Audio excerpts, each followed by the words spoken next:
Olá, pessoal, sejam bem-vindos ao Paixão Analítico, mais uma vez. Hoje é um encontro diferente, porque é um encontro de interface com o coletivo Infamiliares. É um vídeo, né, gravado aqui com o querido Marcelo Kekia, sobre a possibilidade de uma psicanálise anarquista, né? É possível a psicanálise ser anarquista? Então, o coletivo Infamiliares aqui, que é um espaço que foi criado no Facebook originalmente, é um coletivo de analistas que, por solidariedade, se uniram como uma forma de pensar, né, e de até protestar contra uma espécie de disciplinarização academicista da produção de conhecimento psicanalítico, ou seja, o quanto uma espécie de maestria universitária acabou dominando muito das publicações, da forma como a gente escreve, como a gente pensa, né, a psicanálise, perdão, e do quanto é muito comum artigos censurados, vetados, que você tem que praticamente reescrever o artigo todo para ser publicado, na melhor das hipóteses, né? Então, tem uma espécie de meritocracia que estabelece, que ordena, com base no poder, num certo tipo de poder, aquilo que vai ser dito. Então, o coletivo Infamiliares foi criado com base num questionamento dessa estrutura de poder que pouca gente questiona de alguma maneira, né? Porque muitas pessoas estão atravessadas por isso, também participam disso, sem que elas queiram necessariamente, né? Então, tem uma coisa meio de uma microfísica invisível aí de um poder que nos atravessa, e esse foi o start para o convite que a gente fez aí ao Marcelo Kekia, que eu conheci na Associação Psicanalítica de Porto Alegre há alguns anos, onde o Marcelo foi levar um livro que ele tinha lançado na época, uma coletânea, que é o Combate à Vontade de Potência. Na época, a gente já começou a conversar, enfim, mas por contingências da vida, a gente acabou perdendo um pouco o contato, e recentemente eu entrando em contato aí com os textos do Otto Gross, que o Marcelo Kekia é curador, né, e de outras produções dele, em cima da psicanálise do Otto Gross, de uma leitura do poder, né, na psicanálise, as origens psíquicas da autoridade, do autoritarismo, é um outro livro que, inclusive, eu ganhei do Marcelo, estou muito contente, estou lendo também, ainda não terminei de ler, que foram surgindo questões para o nosso encontro de hoje. Vai ser um bate-papo bem leve, né? Não é nada assim, aquele formalismo tipo defesa de tese, mas, então, fazendo essa breve introdução, queria agradecer a você, Marcelo, pela presença, por ter aceitado o convite, e dizer que fico lisonjeado, tendo em vista que você já é uma referência de anarquismo psicanalítico, se é que eu posso dizer isso de uma maneira, uma provocação aqui no Brasil, né? Uhum, uhum. Obrigado, Daniel. Agradeço também o convite, fico lisonjeado com o convite, poder participar desse espaço bem bacana, né, o que tem sido produzido no espaço em termos de questionamentos, de críticas, de reflexões, de possibilidades também, né, de novas formas de laço, e poder nomear, a gente poder nomear, né, esse mal-estar que a gente vive dentro das próprias instituições psicanalíticas, na formação do psicanalista. Então, acho bem bacana ter esse espaço bem aberto para a gente poder trocar ideias. Agradeço aí o convite. Legal, Marcelo, eu fico, bom, te agradeço novamente, e realmente teve um despertar, inclusive, eu me lembrei agora, que a partir dos vídeos do canal Paixão Analítico e das coisas que o Infamiliares trabalha, né, produz em termos de postagens e vídeos, um grupo de pessoas me procurou, né, agora que eu lembrei qual foi o start disso, me procurou para que eu fosse o mais um de um cartel sobre Otto Gross, né?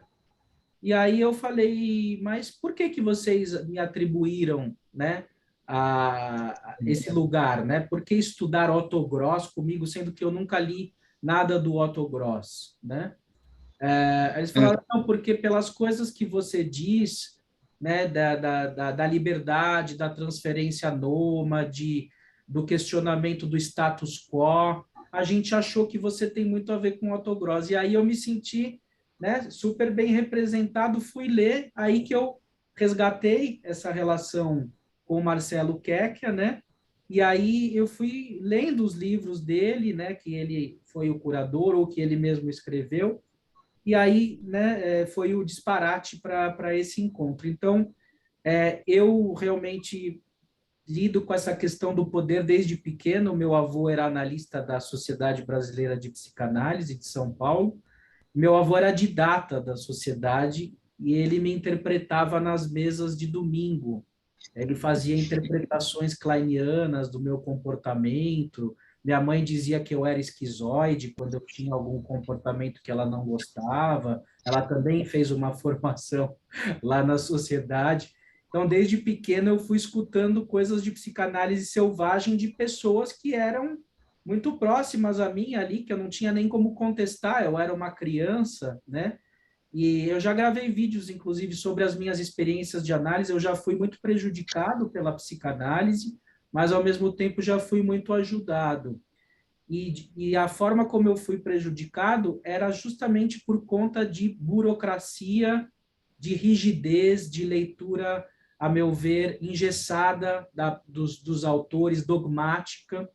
Então, hoje eu estou num exercício de emancipação pessoal da psicanálise, né, para que eu possa desenvolver um discurso próprio, e aí que eu encontrei na inspiração do Marcelo, que ele também, pelo que eu acompanho, tem essa intenção, né, Marcelo, de que cada um se autorize de si mesmo, tenha a sua própria discursividade, né, que é justamente o que tem de melhor na psicanálise, né, que é a nossa emancipação do grande outro, de alguma forma, né.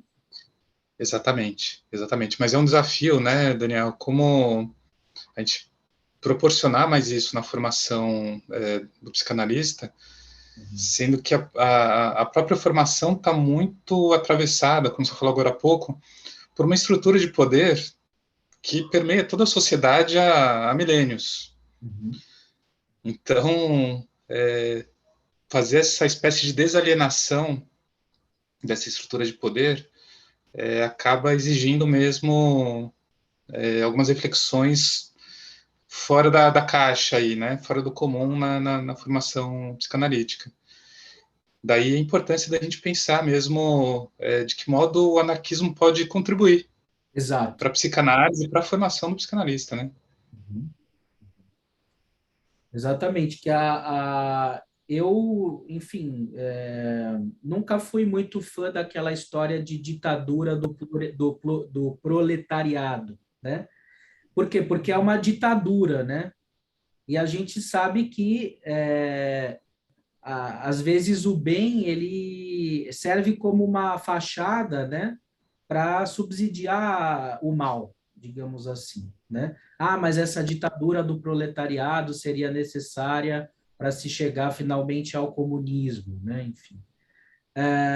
Justamente aí tem uma divergência do Bakunin com o Marx, né? Onde o Bakunin, pelo que eu entendo, ele rejeitaria essa ditadura do proletariado, porque seria paradoxal uma libertação final necessitar de um poder ou de uma, vamos dizer assim, de um Estado, né, hierárquico, né? Então, acho que aí já tem um germe interessante da conversa, né, Marcelo? Exatamente. E é um ponto que o Otto Gross levanta bastante também, né? Ele chega a dizer que as evoluções fracassaram ao longo da história justamente porque acabaram reproduzindo a estrutura do poder. Então, você provoca uma revolução, mudam-se os agentes do poder, mas a estrutura permanece a mesma. Exato, exatamente. Então, daí a importância do anarquismo, né, de pensar nesse contraponto, né, a Marx, aos marxistas, como que seria uma sociedade organizada. É importante dizer isso também, né, porque o anarquismo traz muita ideia, para quem não conhece muito, né, de um certo caos, de uma desorganização. Não, o anarquismo é uma organização social, mas sem um Estado, sem uma centralização do poder. Enfim, aí tem um campo enorme dentro do anarquismo, de discussão, que eu também estou me inteirando. Assim, me sinto muito iniciante nesses estudos. Uhum. Fui levado para esse campo a partir do autogross, da descoberta do autogross, e que, curiosamente, né, Dani, ou sintomaticamente, eu descobri por fora da psicanálise, não foi na formação analítica. Ah, interessante, eu não sabia disso. Como é que Foi foi? lendo Kafka. Ah, além Eu do estava lendo Kafka, sabendo ainda atrás mais a história do Kafka. Gosto muito, né, da literatura do Kafka. E aí, num livro do Michel Levy, que analisa um pouco da vida, da obra do Kafka, descobri que ele faria uma revista junto com o Otto Gross, que teria o nome Combate à Vontade e Potência. Eu falei, opa, que é isso, né? Que título interessante. Eu preciso ir atrás desse autogross, quem é? Uhum. E aí, quando eu descobri quem foi o autogross, eu fiquei ao mesmo tempo maravilhado, perplexo e indignado. Foi como assim? Como que essa figura não aparece dentro da formação psicanalítica, né? Quer dizer, fazendo uma piadinha, é como assim, o Otto Gross ele foi forcluído da psicanálise, você encontrou ele fora dela e está agora trazendo ele novamente para o movimento psicanalítico para isso ser elaborado no sentido de ajudar, de fazer com que a psicanálise prospere, né? Eu entendi, muito bonito isso, né? Fantástico. E de resgatar as ideias com as contradições do autogross, Lógico. né? Uhum. Também não se trata de idealizar ou canonizar, né, que cairia na contradição, Uhum. mas acho que ele traz muitas reflexões importantíssimas ainda no presente. A produção dele é lá dos primórdios da psicanálise, né? Sim, De sim. 1908 a 1920. E pelo que eu acompanhei, ele era bem ousado, né? Porque ele atendia as pessoas em bares e cafés, ele juntava Adler com Freud, né? Quer dizer, Nietzsche. e Nietzsche, exatamente, que eram coisas assim, ele estava no limite da excomunhão mesmo, né? Porque o Freud ele era muito centralizador, pelo que você mesmo colocou, mas pelo que eu já li, né, em outros lugares. Tudo que não era Freud no começo não era considerado psicanálise. Tinha até o comitê secreto que julgava e Exato. avaliava aquilo que podia ser publicado ou não, uma espécie de polícia da psicanálise, né? E um index, né, da psicanálise, algo assim. E justamente o Otto Gross ele estava à frente do seu tempo, ele queria ajudar as pessoas, ele queria ir até o inferno, né? E outras Sim. pessoas por muito menos saíram da psicanálise também. Ele até com a questão da cocaína, enfim, né? Ele acabou sendo excluído, né? Esse foi o que você colocou por conta do Jung, parece que tinha tido uma espécie de complô, né? De dar um falso diagnóstico para ele, para justificar uma internação, né? Com o pai dele, né? Do Otto Gross, né? Uma coisa assim, né? Sim. Sim. Na história do Otto Gross, só a história de vida dele dá um livro à parte, uma história incrível, assim, e difícil, né? É trágica também. A vida dele foi muito interessante, mas o final da vida, né? Até pela exclusão que ele sofreu, pela segregação, a história foi muito triste. O final, bom, ele morre sozinho, de fome, de frio, caído na neve, numa esquina de Berlim, né? Então, história bonita e trágica. E a psicanálise certo modo, bastante responsável também por essa, pelo menos por parte dessa tragédia que ele viveu. É que poderia me estender contando bastante dessa história, né? Ela acho que bem importante, inclusive para a gente pensar como desde o princípio a instituição psicanalítica ela já foi organizada a partir dessa estrutura patriarcal de poder. Tem ainda detalhes dessa história que são enigmáticas, né? Ainda tem algumas lacunas. Por exemplo, porque parte dessa exclusão do Otto Gross ocorreu porque ele e o Jung eram os maiores candidatos a assumir a presidência da IPA. Seriam o primeiro presidente da IPA, né? Um dos dois. Só que Jung, que acabou analisando o Otto Gross. E fez isso a contragosto do Freud, que o próprio Freud iria analisá-lo. A análise parece que progride bem, só que o Jung tem vários sinais disso, pelas cartas, né, que a gente tem hoje. O Jung tentou manter o Otto Gross internado por mais tempo. O Otto Gross estava internado para se desintoxicar de cocaína. E percebendo que o Otto Gross já estava bem, já estava querendo sair da internação, o Jung alterou o diagnóstico e deu um diagnóstico de demência precoce.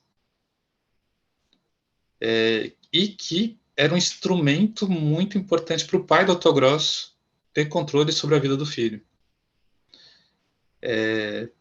E com isso, o Jung tirou o Otto Gross da disputa a esse cargo a presidente da IPA. Bom, teve eleição da IPA, o Jung foi eleito, teve um conflito enorme, né, com Adler, com os vienenses, por conta disso.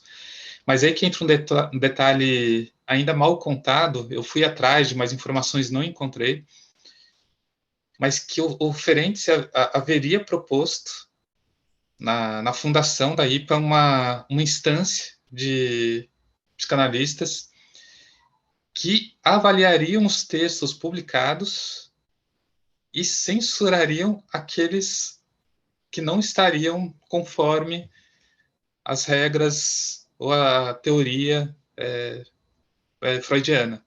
O Ferenczi, que justo é um cara infame também, né? Que teve vários problemas de aceitação também, por pouco que não saiu do movimento psicanalítico, né? Sim, mas no caso do Ferenczi, ele no começo, ele estava muito de acordo, muito integrado essa forma de funcionamento, mas à medida que ele foi avançando na sua própria clínica, na sua própria construção, ele foi marcando uma posição diferente da do Freud. E aí, nesse processo que ele também foi sendo colocado na geladeira, né? Foi meio que sendo cancelado, né? Assim, sorrateiramente, né? Porque Sim, tem as mas isso excomunhões, né? E tem as excomunhões e tem os cancelamentos, que a pessoa ela tá dentro, mas ela, o poder de palavra dela é meio que censurado, assim, né? exatamente, exatamente. Mas eu não achei esse documento ainda dessa proposta do Ferenczi e que causou uma espécie de comoção geral. A gente tem alguns sinais disso nas atas da Sociedade Psicanalítica de Viena. E aí, numa espécie de formação de compromisso ali, o Freud, ok, não montamos essa comissão e Adler, então, iria ser o presidente da sociedade em Viena e iria coordenar o anuário de psicanálise, né? A primeira revista, o primeiro jornal psicanalítico.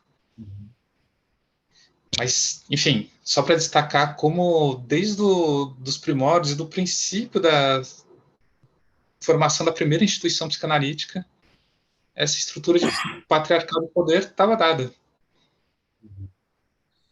Sim, e é interessante você falar isso, porque em seguida eu vou gravar um vídeo também com o Gustavo Jim Gomes, que é o autor desse livro, Budapeste, Viena e Wiesbaden, o percurso do pensamento clínico teórico de Sándor Ferenczi, que justamente ficou 50 anos no ostracismo da psicanálise depois que ele morreu.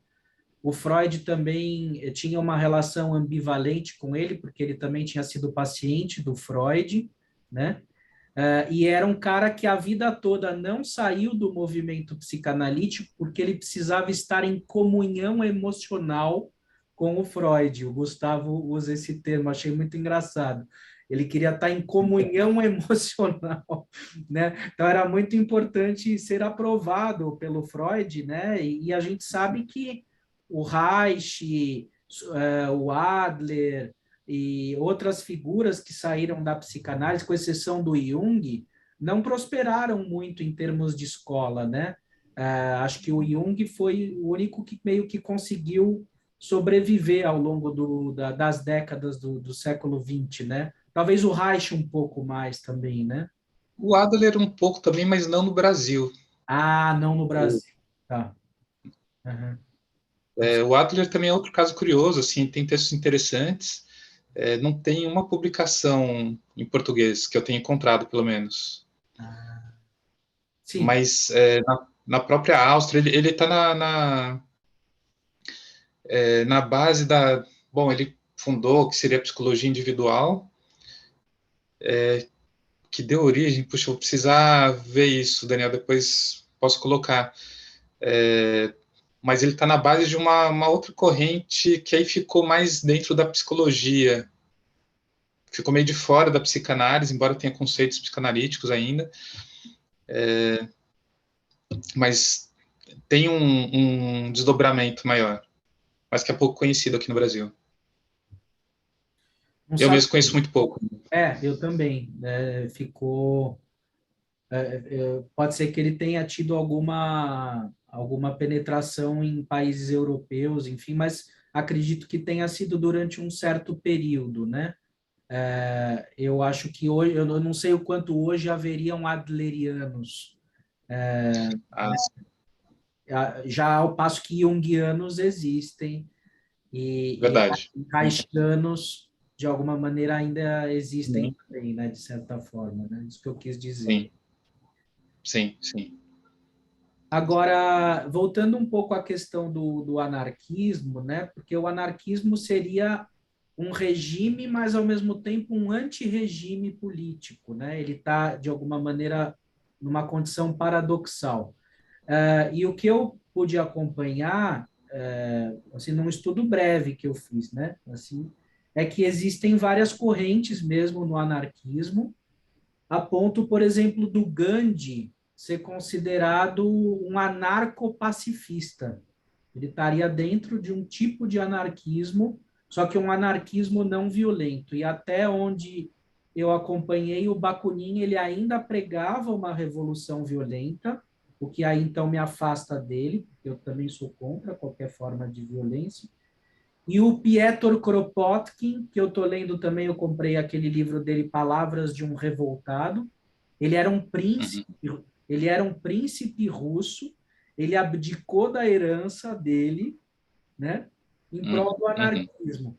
E aí a diferença do Kropotkin, até onde eu vi, para o Bakunin, é que o Kropotkin ele propõe uma revolução através da educação libertária e solidária, que se daria de uma maneira paulatina e não instituída com base num ato de força ou de violência. Então, eu seria, por exemplo, aí um kropotkiniano, né, brincando um pouco, né? Porque, de alguma forma, é o que daria base a essa posição anarcopacifista, né? Que eu acho que é justamente, talvez, o que mais pode aproximar da psicanálise. Não sei se você concordaria, Marcelo. Concordo sim, Daniel. E o Otto Gross, ele também teve como referência central no anarquismo o Kropotkin. Não sabia. Era a principal referência dele, especialmente os estudos sobre o princípio da ajuda mútua. Olha só. Esse é um princípio fundamental para o Kropotkin. Ele procura mostrar como esse princípio da ajuda mútua, inclusive, estaria presente na natureza, né, em algumas alguns animais, algumas espécies, e do quanto isso seria interessante de ser levado para as organizações humanas, e sendo esse o princípio fundamental. Então, é muito curioso, né? Porque isso é anti-violência, e não só isso, pelo contrário, né? É realmente criar uma forma de organização em que um não competiria com o outro. Um auxiliaria o outro a conseguir realizar o que é mais próprio, havendo um espaço ainda para individualidade.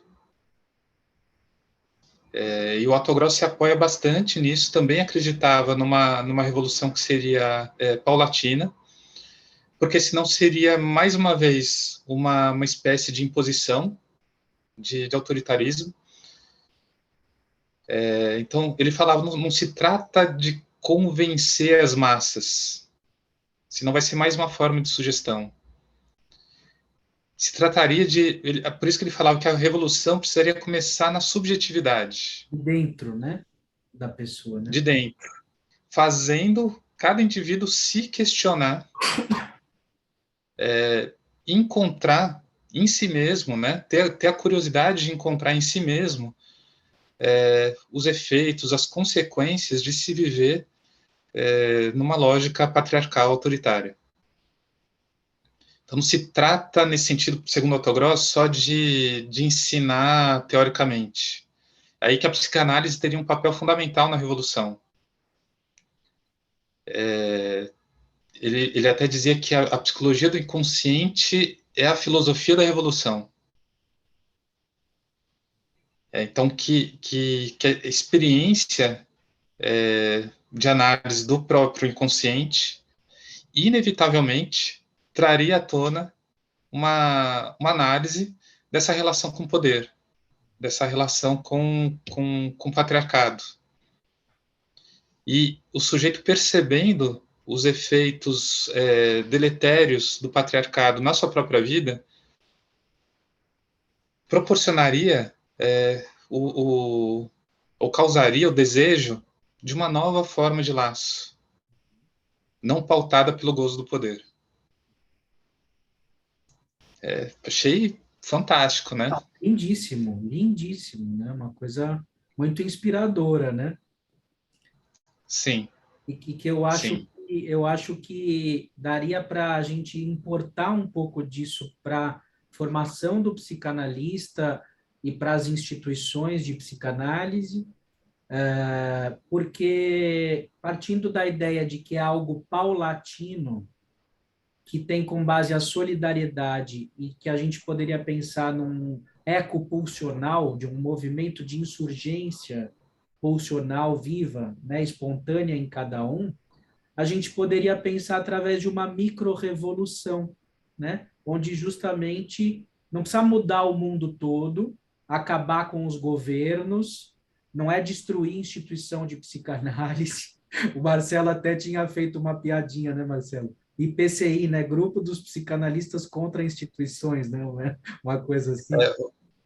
A instituição dos psicanalistas contra instituições. A instituição dos psicanalistas contra a instituição. Sim. Bom, a gente não é contra a instituição, pessoal, tá? É uma brincadeira, mas assim, no sentido de que nós estamos aqui pensando alto, fazendo provocações, né, sadias, pelo menos dentro da nossa perspectiva, não é impor nada a ninguém, mas da gente repensar o quanto a psicanálise é um sintoma patético do patriarcado e de como a neurose dos psicanalistas reproduz a história da civilização, que é a alienação do ser humano pelo ser humano, né? Então, na verdade, é isso que a gente está fazendo aqui, um exercício de pensamento, né? Então, no caso, eu falei do Infamiliares, que é esse grupo de pessoas que se uniram por solidariedade, por empatia, em relação a projetos que foram abortados por órgãos que se veem no direito de julgar o trabalho dos outros, que é contraditório com a psicanálise, na minha opinião, porque se é associação livre e é desejo, você tem o direito de se expressar da maneira como você pode, da maneira como você quer, inclusive. E o Paixanalyticum, onde eu, nos últimos vídeos, eu tenho pensado numa formação anárquica do psicanalista com transferência nômade, que é uma noção do Daniel Kupperman, que tem a ver com a circulação, com a livre leitura, onde ninguém diz o que você vai estudar, que tipo de trabalho clínico você deve ter para ser reconhecido. É quando você se permite ler vários autores, dialogar com eles e permitir que eles entrem dentro de você na condição de que eles deem eco à sua voz interior, ao seu discurso interior. Ou seja, não é mimetizando Lacan, Freud, Ferenczi e Otto Gross, mas é permitir uma multiplicidade, um diálogo interno, né, para que a gente possa destituir o grande outro e se apropriar, né, produzindo um discurso próprio, né? Então é a questão da autoria, da radicalidade do sujeito até as últimas consequências, né?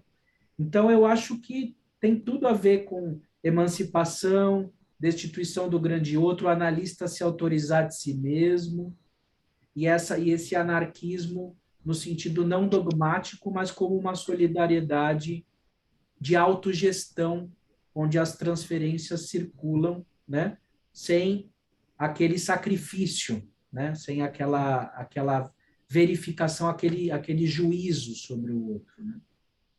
Sim, sim. Não, bem interessante isso, Daniel. Eu diria que é muito rico para a formação do psicanalista justamente viver nessa tensão entre a formação mais institucional, mais tradicional, mais conservadora nesse sentido,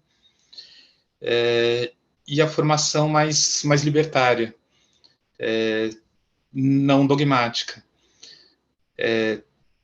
Então, é importante mesmo enfatizar que a gente não é contra as instituições. Eu sou contra, mesmo em relação às instituições mais conservadoras. Eu mesmo fiz formação, uma instituição que eu diria que é bastante conservadora, e que é curioso, né? Tem uma certa contradição, porque o discurso, ou pelo menos os enunciados, eles são libertários.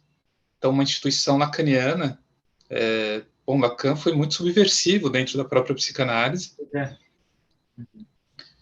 mas ao reproduzir, né, os mesmos princípios lá da escola que o Lacan fundou na formação hoje do psicanalista, se cria mesmo uma espécie de seita, né, onde só se estuda Lacan, só se estuda outros autores a partir do Lacan, da leitura do Lacan.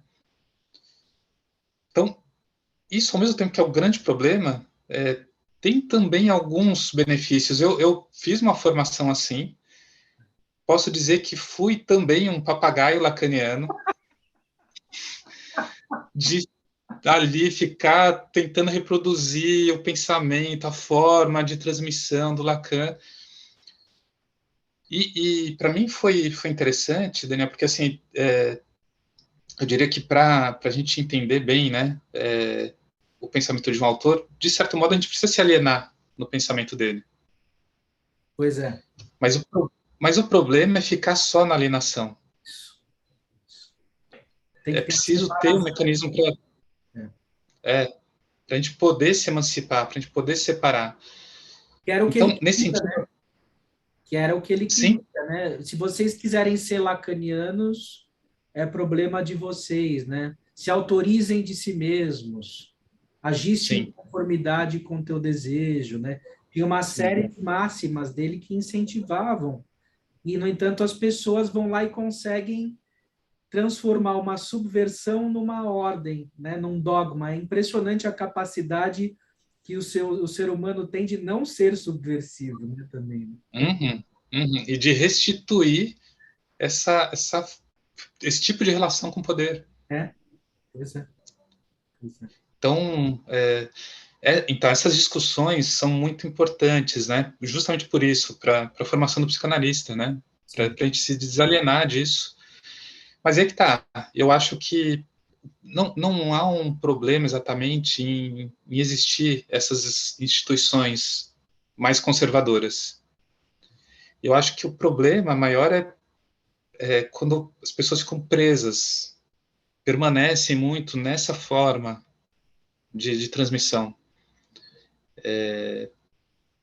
Aí que eu acho que vale questionar por quê, né? Por que as pessoas se mantêm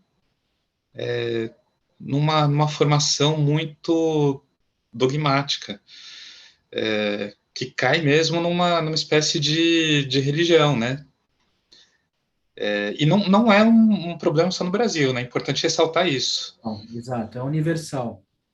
É universal. Então, o período que eu passei fora do Brasil, também circulando com instituições lacanianas, também era a mesma coisa. Não, Lacan,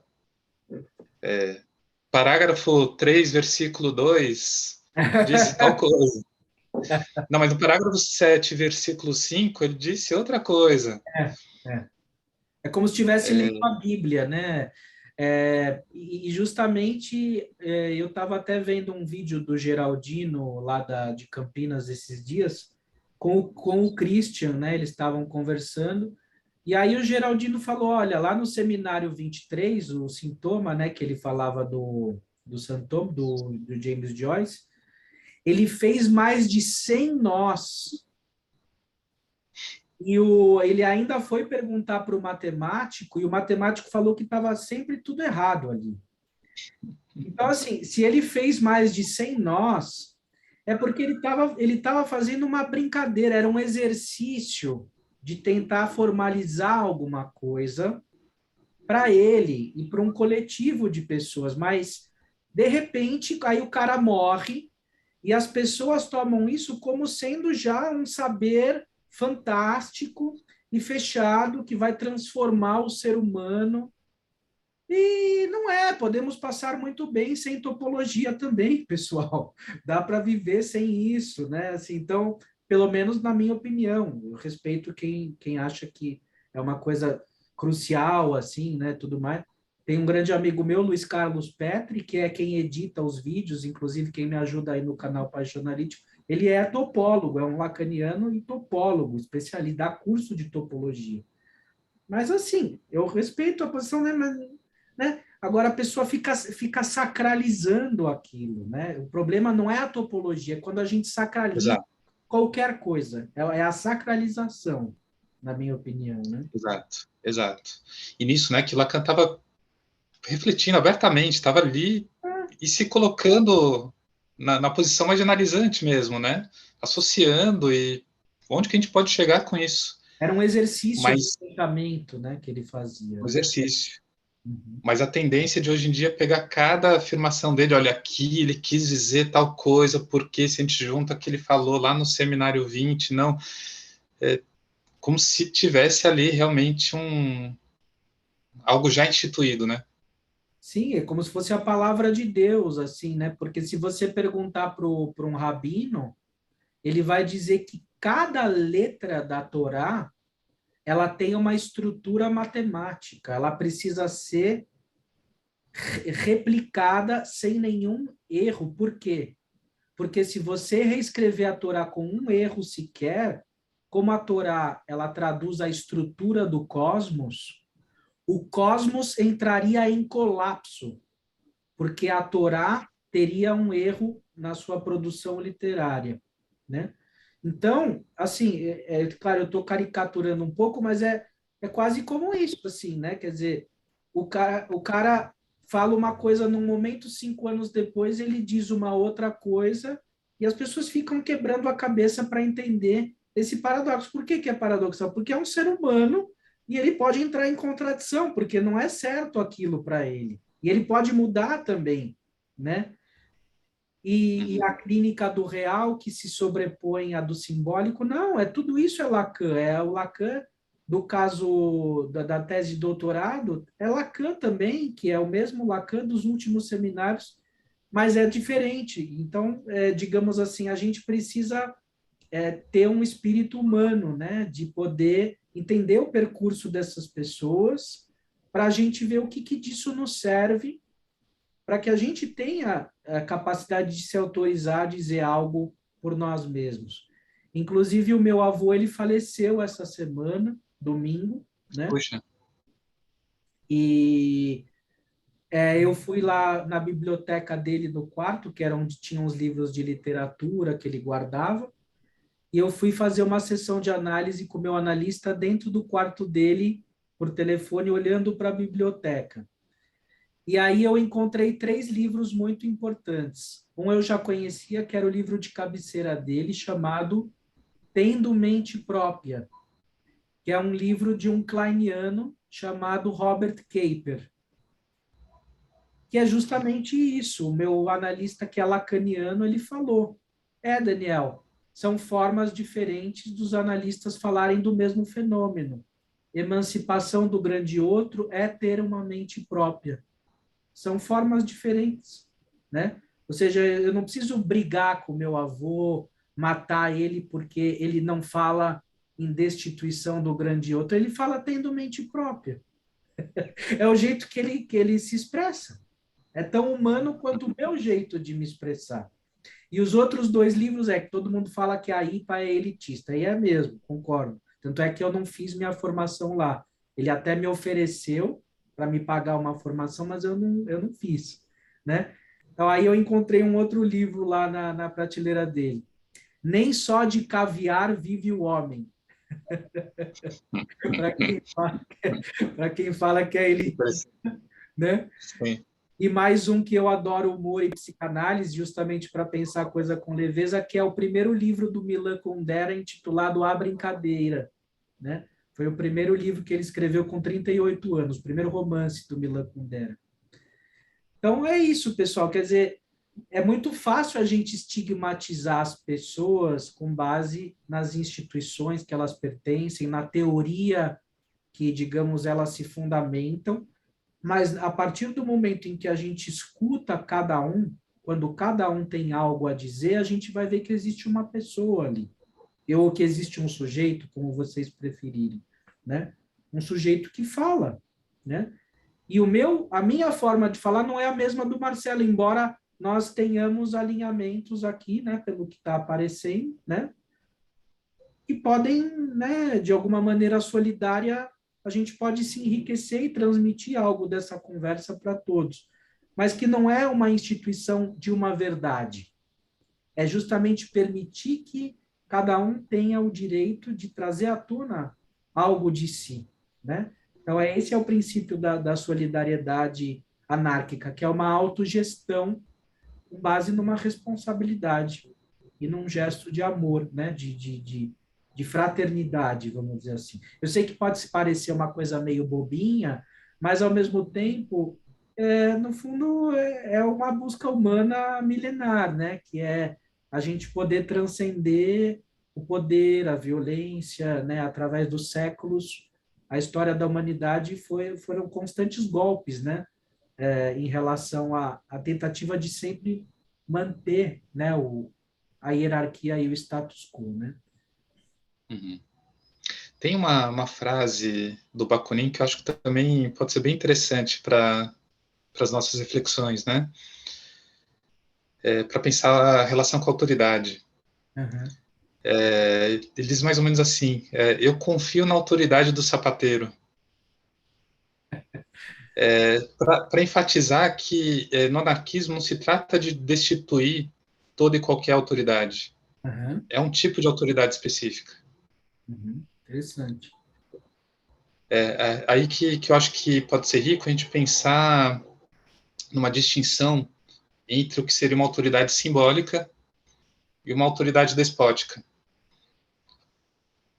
E eu penso que a autoridade simbólica seria aquela autoridade assim que se dá pela transferência de um saber, mas é uma autoridade que teria a função justamente de possibilitar ao sujeito a sua emancipação no campo do outro, no grande outro. Nesse sentido, o Freud, o Lacan, como outros diversos pensadores, foram autoridades simbólicas no sentido de criarem um campo de linguagem que possibilitam mais possibilidades de subjetivação.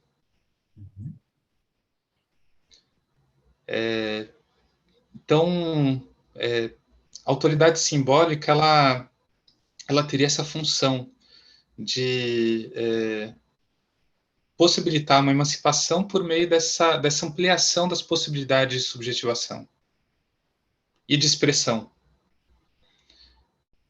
que acho que tem tudo a ver com o que você estava colocando, né, Daniel? Mas, por outro lado, teria essa autoridade despótica que estaria muito mais atrelada a uma espécie de autoridade imaginária, que seria uma tentativa de encarnar esse poder da linguagem numa figura, numa persona. E nisso, tanto Freud, quanto Lacan, quanto qualquer outro, também, contraditoriamente, caíram nesse lugar, ou foram colocados nesse lugar, né? Ou se colocaram ou foram colocados, que é um tipo de autoridade que funciona muito mais pelo domínio, por meio da força ou do medo. Então, por exemplo, Freud, quando topou montar o Comitê Secreto. Aliás, o livro, o Comitê Secreto, eu acho fantástico, super importante. Que conta bem essa história do quanto o Freud ele se colocava ali nessa posição de pai mesmo, seus filhos, seus discípulos. Então ele tem esse poder e aqueles que não respeitassem, não seguissem o pensamento dele, estariam fora. Aí ele caiu nesse lugar de autoridade despótica. É que é você reduzir uma ciência a uma personalidade, né? E aí não é mais ciência, aí vira uma religião, né? Então, Isso. quem diz que a psicanálise não é ciência, tem uma certa razão mesmo, porque ela tem um fundamento religioso mesmo, né? Em grande parte, não só, felizmente, não só, né?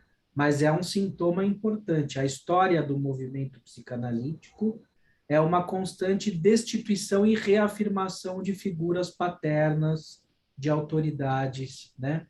Onde se dizia o que pode, se instituía o que pode e o que não pode ser feito, o que pode e o que não pode ser dito, né? E até hoje Isso. nós temos esses resíduos, mesmo em instituições lacanianas que, em tese, seriam subversivas, e elas têm, de fato, um poder subversivo, não é que elas não têm, mas, ao mesmo tempo, elas restituem uma forma de censura, né, de submissão, por conta, acho que disso que você falou, né, Marcelo, que é a necessidade que a gente tem de ser amado, e é uma maneira infantil de amor, no sentido assim, eu abaixo a minha cabeça para você, pai, mas você me dá um lugar no seu coração, você me reconhece como seu filho, tá bom? Então, tem uma série de elementos políticos e econômicos também, que é do quanto a gente, de alguma maneira, se submete a uma servidão voluntária para ter uma garantia. Só que é como se fosse um efeito Fausto, né? Eu vendo minha alma para o diabo para eu ter tudo. Só que eu tenho tudo? Não. No fundo, eu não tenho nada. Por quê? Porque eu vendi minha alma. Então, do que adianta eu ter um império ou todas as mulheres do mundo, né? Com exceção da minha avó e da minha mãe, se, se eu não tenho, se eu estou expropriado de mim mesmo, né? E me parece que a psicanálise reproduz isso, né? Sim. E, ao mesmo tempo, deixa referências muito interessantes, né, para a gente pensar justamente uma subversão dessa estrutura de poder. Eu gosto muito, por exemplo, também da teoria dos discursos do Lacan, que ele falava, né, que o que seria saudável era justamente a circulação, né, os giros discursivos. Então, mesmo quando ele propõe o discurso analítico, não no sentido do analista permanecer radicalmente o tempo todo na posição de objeto A. Sim.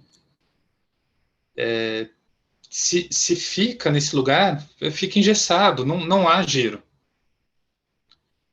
O que acaba sendo rico são giros discursivos, e nesses giros algo vai se decantando. Isso. Boa. É aí que pode haver algum tipo de subversão, a partir de uma série de giros. Por isso que eu acho também interessante, né, pensar formação psicanalista para além das instituições. Exato. Um ponto que levanta bastante, Daniel, a importância das artes na formação do psicanalista. Isso. As artes. Porque também a arte provoca a psicanálise. A arte é subversiva por excelência, né? Sim, sim. E mesmo, até mesmo o discurso universitário, que sim, provoca os males que você já citou, mas também vejo, até pelo fato de muitas instituições psicanalíticas se tornarem dogmáticas e religiosas, na universidade, né, na universidade, ao menos, a psicanálise é confrontada com outros campos do saber.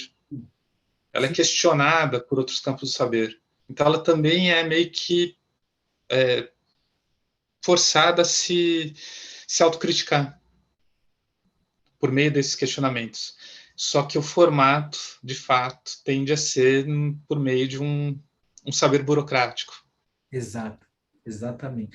Eu acho assim, aqui a gente não está cerceando nenhuma forma de aprendizado, de circulação do saber psicanalítico. A gente não está satanizando o discurso do mestre, discurso universitário, discurso histérico, né? Como o Marcelo falou, em prol apenas do discurso analítico, né? É complexo tudo isso, e de fato eu acho que é importante a psicanálise estar nas universidades, sim, porque ela acaba conseguindo o diálogo, ela acaba conseguindo uma certa escuta, né, por aí, para ela não se transformar numa bolha justamente das igrejinhas, das seitas, né? Então é importante que ela esteja lá, mas ao mesmo tempo, uma boa pesquisa de psicanálise não é a psicanálise, ela é uma faceta da psicanálise.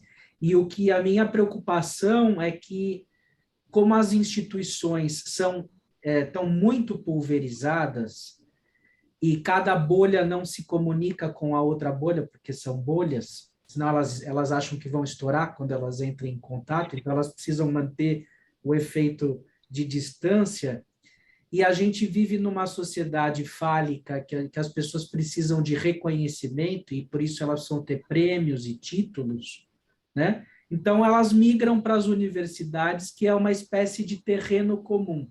Não importa se o cara é da sociedade, se ele é do fórum, se ele é da APOA, se ele é do SEDES, ele é doutor, ele é pós-doutor.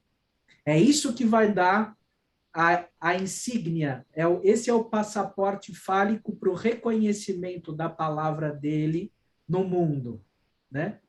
E o problema é que isso também produz, é bom que ele esteja lá e produza lá, por conta do reconhecimento, a universidade ela tem uma faceta democrática, porém também é paradoxal, porque é como o Marcelo disse, ela institui uma burocracia do bem dizer, do que eu vou dizer, e ela hierarquiza também através dos prêmios e títulos alguém que tem mais poder de fala, alguém que tem menos poder de fala, e aí sim tem um passo para essa autoridade simbólica, né, que você comenta, Marcelo, se transformar numa autoridade imaginária, porque às vezes o limite entre isso é muito tênue, né? Exato, exato. Por isso que refletir sobre isso é fundamental, né, na nossa formação, porque a tendência, até pelo nosso funcionamento social, é acabar dando mais peso, mais valor para o falo imaginário do que para o falo simbólico. Exato, exatamente. Pensando no falo simbólico justamente no que insere a gente no campo da linguagem. E é um falo que é castrador ao mesmo tempo, né? Porque quando a gente entra no campo da linguagem, as possibilidades de subjetivação são infinitas. Exatamente. E nas artes Mas aí a gente a gente reduz isso a títulos, a insígnias, a signos de poder,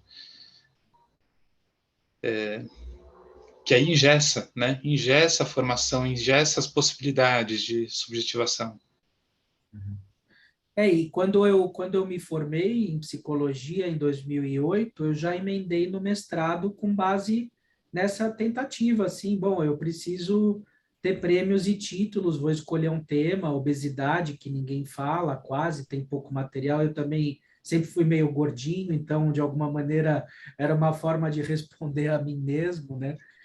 E aí eu terminei a duras penas o mestrado, com dificuldade, porque também tem aquela coisa, você não pode usar o autor que você quer, para você bancar, você cria um problema com o orientador, tem um conflito, porque ele não compartilha daquele pensamento, ou daquela tendência, mesmo que seja lacaniana, né, psicanálise. Então, eu tive que peitar, porque quase não tinha literatura para usar, se eu ainda fosse me fiar nas preferências do meu orientador, eu não ia quase ter o que escrever, né? Não ia ter o que ler. Então, eu tive que ter coragem. Acho que a gente está falando hoje, sobretudo, de coragem. Aí, quando eu terminei o meu mestrado, aí eu falei, não, chega, eu não vou emendar em doutorado, por quê? Porque eu preciso ter experiência clínica. Eu quero trabalhar, eu quero ajudar as pessoas, eu quero ter um tema que venha de dentro de mim, mas que tenha a ver não só com as coisas que eu li, senão com a minha experiência, né? Então, por isso que até Uhum. hoje eu não fiz um doutorado. Respeito quem fez, obviamente, mas dentro do meu percurso, ia ser uma forçação de barra para mim fazer, né? Então, justamente eu criei o Paixonalite com o Infamiliares, junto com o Fábio Dalmolin, o Bertolozzi, a Fabiana Louro, né? O Adilson, para a gente poder circular a palavra de uma maneira mais democrática, né? Tá a fim de gravar um vídeo? Chama o Marcelo, chama o Gustavo, topou, beleza, compartilha, tá lá o vídeo, não precisa pagar nada, se gostou, deu like, se não gostou, não deu like, mas tá lá registrado, é patrimônio aí da humanidade, quem quiser que faça a leitura e o uso que assim quiser, né? Então, esse é o espírito. Acho que a internet ela facilita muito uma democratização também do discurso, né, Marcelo? Sim, sim. Possibilita nessa outras formas de organização, de transmissão, ao mesmo tempo que pode cair na contradição, né, de também centralizar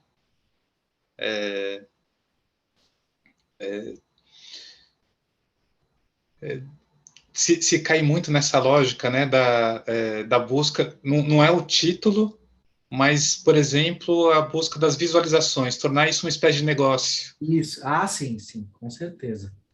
Com certeza. Pode cair nisso também, né? Mas é justamente disso que a gente está falando, né, Daniel, do quanto a gente precisa ficar atento às contradições e o quanto as contradições, elas, se a gente ficar atento às contradições, elas são muito ricas, as nossas formações. Agora, se a gente nega as contradições, a gente tende a cair mesmo ou no ensino dogmático religioso, ou nessa lógica neoliberal de produção. Então, é isso, né? Que bom ter esse espaço, a internet possibilita mesmo disponibilizar essas reflexões. Estão aí, como você colocou, estão acessíveis para quem quiser. E olha só, Marcelo, aí a gente pode ver se poderia rolar algo assim ou não, mas conforme você ia falando do Otto Gross, que você falou da história de vida dele, da biografia dele, que daria um livro, um filme, me ocorreu da gente, de repente, escrever uma peça de teatro sobre a vida do Otto Gross, ou pelo menos sobre esse momento crucial dele na psicanálise, que eu tenho, inclusive, um amigo meu, Arthur Blade, que é artista plástico, diretor de teatro e psicanalista. Eu gravei um vídeo ontem sobre uma peça que ele escreveu e pintou as telas o oráculo sobre o enigma do feminino. Então, a gente pode Tá. até pensar em algo assim, porque também o nosso discurso aqui é uma forma de expressão da linguagem específica, que também tem Isso, seus limites. Agora, quando a gente exato. explora a piada, quando a gente explora o teatro, a música, a dança, a poesia, cada um é tocado pulsionalmente de uma outra forma. Por isso é importante a psicanálise ter na formação do analista as veias artísticas, por quê? Porque o inconsciente é a pulsão. Se a gente ficar só no plano das ideias, você não transforma uma vida, né? Para transformar uma vida, aquilo precisa ter engajamento, precisa ter uma força que parte de dentro da pessoa, né? Então tá aí, eu já te faço um convite da gente poder Legal, pensar legal. numa peça sobre o Otto Gross, né, de alguma maneira, ou que possa configurar outros elementos, quem sabe outros personagens, e criar uma ficção, talvez, que traga elementos históricos, mas que, de alguma maneira, contribua, né? Estou pensando alto aqui, né, para uma Eu reflexão acho, profunda. acho ótimo, ideia ótima, e acho muito rica, não só para psicanálise, mas de modo geral, a gente está num momento também de muita, acho que de maior abertura para refletir sobre os problemas do patriarcado. E o Otto Gross fala disso, ele não só fala disso, teoricamente, como ele viveu isso. O pai dele era um dos principais patriarcas da Europa, defensor do eugenismo. Pois é. Então a história dele nossa, é fantástica. Acho que muita gente iria se interessar e iria sair causada mesmo pelas reflexões que traz em torno do patriarcado. E lembrando que o Otto Gross ele tinha uma inserção muito grande nas artes, né? Ele estava o tempo todo entre artistas. Então ele era causado pelos artistas e também contribuía para os artistas. Inclusive, pouco se sabe, mas ele teve, de certo modo, presente, foi uma inspiração no movimento antropofágico aqui do Brasil. Olha, puxa, da Sim, Tarsila. sim, sim. Olha, Então, um dos autores aí do movimento aqui no Brasil conhecia o Otto Gross. Na verdade, conhecia um amigo do Otto Gross. sei, que interessante. Então, só para dar mais um elemento aí do quanto a história dele é interessante, né? Olha, é impressionante você ver como as coisas elas se repetem de uma maneira neurótica, mas também elas podem se reproduzir de uma forma libertária, né? Você sabe que o meu avô, ele inclusive, ele era mais conhecido como colecionador de arte do que como psicanalista. E ele foi o grande, digamos, incentivador da obra do Ismael Neri, que era um modernista brasileiro, foi o primeiro surrealista brasileiro, inclusive, e nós acabamos de emprestar 2 quadros para a exposição de arte moderna de 22 que estão no Museu de Arte Moderna, lá no Ibirapuera, do Ismael Neri. Então, é, meu avô morreu essa semana, de alguma maneira acaba sendo um tributo hoje que nós estamos também fazendo a ele. E eu tive a oportunidade de escolher o que vai ser escrito na lápide dele, que é a frase é a seguinte: eu que criei essa frase com base na vida dele, né? O que nos une é essencialmente a arte e o amor. Que Esse vai legal. ser, essa vai ser a mensagem. Então, fica Linda essa mensagem. mensagem para nós também. Ótimo. Bacana, Daniel. Então, é isso aí, pessoal. Obrigado, Marcelo. Acho que fechamos aí bem, né, a conversa, está num tempo bom. Embora a gente poderia ficar falando muito mais, é um tema parece que inesgotável, né? Uhum, uhum, sim. E é isso aí. Em breve mandaremos notícias. Eu acho que vai rolar alguma coisa, hein, pessoal? Legal. Desdobramento. Obrigado de novo, viu, Daniel. Muito gostoso o nosso bate-papo aí. E estamos aí para outros projetos. Com certeza, eu que agradeço e a gente vai se falando. Marcelo, obrigado pela presença. Valeu, Daniel. Valeu, um abraço, até a próxima. Pessoal, tudo bom? Abraço, até. Um abraço.